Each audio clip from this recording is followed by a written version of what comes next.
सफल व्यक्ति की परिभाषा है, जरूरी नहीं है कि व्यक्ति करोड़पति है तो आप उसे ही सफल माने।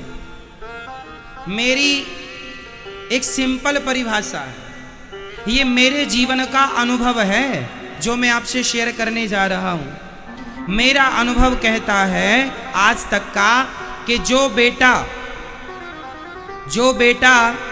अपने पिता से 1 रुपए ना लेता हो और पिता से 1 रुपए लिए बिना ही बड़ी ईमानदारी से अपनी पत्नी, अपने पुत्र, अपने परिवार का पालन पोषण कर रहा हो, वह सफल व्यक्ति है।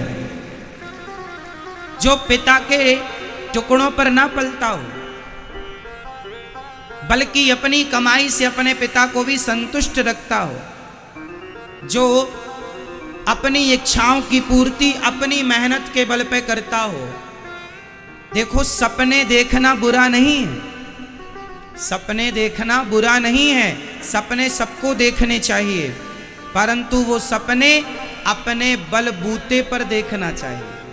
ना बाप के भरोसे कोई सपना देखना चाहिए, ना ससुराल वालों के भरोसे कोई सपना देखना चाहिए। उतना ही पांव पसारो जितना चादर है। बस मेरा मानना है कि जो बेटा अपने पिता से भी 1 रुपए लेने का भावना रखता हो, बल्कि अपने पिता को अपना धन दे करके पिता को पिताजी आपको जरूरत है तो आप ले लीजिएगा, हम तो आपकी सेवा चाहते हैं और आपसे 1 रुपए नहीं चाहते। भाई, बाप का धन तो बेटे का ही है, पर फिर भी बेटे को 1 रुपए बाप से लेने की जरूरत ना पड़े और वो अपनी जिम्मेदारियां पूरी उठाए, पूरी करे। सपना देखे तो अपने बल से देखे, उसे मैं सक्सेसफुल मानता हूं, मैं उसे सफल व्यक्ति मानता हूं जो सारा काम अपने बलबूते पर करता हो, ना कर्जा लेता हो, ना कर्जा के भरोसे रहता हो। क्यों जी, आपका क्या कहना है? सही है मेरी परिभाषा? हाँ, एक बेटा, एक सफल बेटा कौन है, एक सक्सेसफुली बेटा कौन है? वही बेटा है जो पिता के नाम से ना जाना जाए, बल्कि इतना नाम कमा ले कि उसके नाम से उसके पिता की पहचान हो। ये एक सक्सेसफुली बेटे की पहचान है। अरे, बाप के नाम से कब तक पहचाने जाओगे? आप अपना भी तो नाम बनाओ, आपका भी स्टेटस क्या है, आपकी इमेज क्या है मार्केट में? बाप के नाम से अच्छा मैं फलाने का बेटा हूं, अच्छा फलाने के बेटे हैं ना, ये परिचय ना देना पड़े मैं फलाने का बेटा हूं, बल्कि ये कहें अच्छा आप फलाने के पिता हैं, वाह आप फलाने के पिता हैं। ये एक सक्सेसफुली बेटे की पहचान है। बाप के नाम से आप ना जाने जाएं, आपके नाम से आपके पिता को सम्मान मिले, ये चाहिए। लेकिन आजकल के बच्चे कैसे हैं? कुछ बच्चे जो बाप के टुकड़ों को ही खाते हैं, बाप की संपत्ति बेच बेच के गाड़ी घोड़ा खरीदते हैं, बाप का धन भी बर्बाद कर देते हैं। बढ़ाने की तो छोड़ दो, जो बाप ने दिया था वो भी माटी में मिला दिया। 3rd क्वालिटी का बेटा है ये, जो बाप का धन बेच बेच के गाड़ी बंगले का शौक पूरा कर रहा है। क्यों जी, सही है? अरे, बाप का नाम बढ़ाओ, इज्जत बढ़ाओ, उसके कारोबार को बढ़ाओ और सेल्फ डिपेंड बनो, आत्मनिर्भर बनो। किसी की तरफ मुंह ना देखना पड़े कि भैया तुम दो तो होगा काम। क्यों जी, सही है?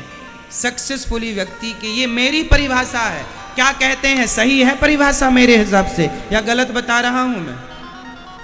सही है?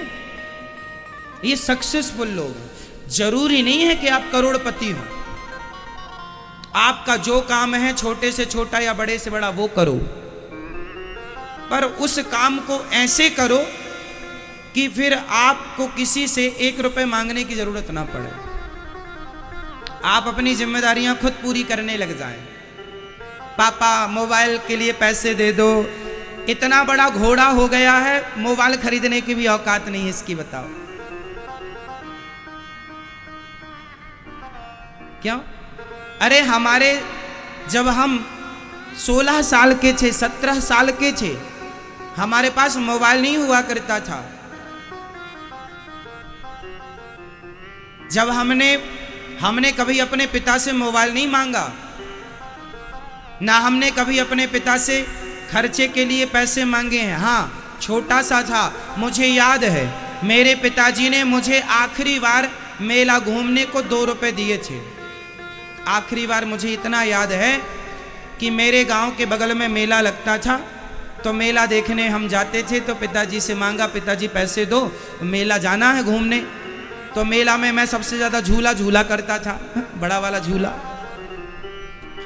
तो उसकी टिकट 54 की आती थी, सस्ता जमाना था। 54 या 58 मतलब 50 पैसे की। तो 2 रुपए में हो जाता था, कुछ खा लेते थे, कुछ बच्चे थे घूम लेते थे। तो पिताजी ने 2 रुपए दिया था, वो आखिरी बार दिया था पिताजी ने। उसके बाद जब मैंने पढ़ना स्टार्ट किया और पढ़ने के बाद जरा सी अक्ल आई, समझ आई, उस दिन से मैंने पिता से 1 रुपए लेना बंद कर दिया, बल्कि जो कमाता था वो ले जाके पिता के चरणों में रख देता था। ये आपका